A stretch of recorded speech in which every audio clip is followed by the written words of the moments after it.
শ্যাম ভাই, কি অবস্থা? ভালো আছেন নি? আলহামদুলিল্লাহ। দারগাবাড়ি খালেক বুই আছে না, উনি তো মারা গেছেন। তবে ওনার লগে তো পুরো গ্রামের ভিতরে আপনার সবচেয়ে ভালো সুসম্পর্ক ছিল আমি যতটুকু জানি। তো ওনাদের যেটা পারিবারিক সমস্যা ছিল, এটার সম্বন্ধে আপনি কি জানেন? আরে ভাই, খালেক দাদা তো আমার খুব বেশি আদর করতো। আচ্ছা। এবং দেখা গেছে ওনার পুরা বা পরিবারের সমস্যা পুরো পরিবারের কথা, বাড়ির কথা, পাড়ার কথা সবই আমার কাছে বলছে। তো আসলে ব্যাপারটা হয়েছে কি, উনি মারা যাওয়ার আগে ওনার যে সম্পত্তি আছে, টোটাল সম্পত্তিটা তার ছেলেরারে লিখে দিয়ে গেছে, মেয়েরারে লিখে দিয়ে গেছে, তার ওয়াইফেরও লিখে দিয়ে গেছে। আসলে ওনার একটা ফার্ম ছিল, যেটা ঘোড়া হলতো। আচ্ছা আচ্ছা।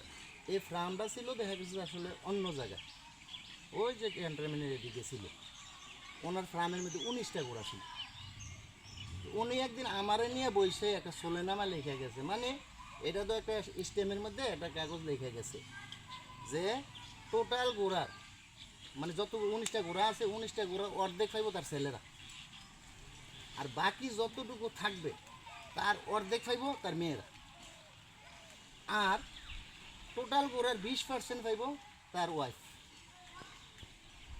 এখন এইভাবে একটা কাগজ লিখে রেখে গেছে। এখন এই কাগজটা তারা পাইছে, এখন পাইছে। তো উনি আমার কাছে বলছে যে আমার বাড়িতে তো জ্ঞানী গুণী লোকের অভাব নাই, আল্লাহর মধ্যে শিক্ষা দীক্ষা টাকা পয়সা সব দিক দিয়ে জ্ঞানী গুণী লোকের দারগা বাড়িতে কোনো অভাব নাই। তো আমি এটা লিখে দিয়ে গেলাম যাতে ছেলে মেয়ের মাঝে পরে কোনো সমস্যার সৃষ্টি না হয়, আমার বাড়ির তারা যাতে ফেসতলাটা ভেঙে দিতে পারে। তো আমি ভাই এতটুকু জানি, এখন পর্যন্ত দারগা বাড়ি তারা এই ফেসটা ভাঙছে না, এটা অনুশেষ করছেন? এখনও ভাঙছে না।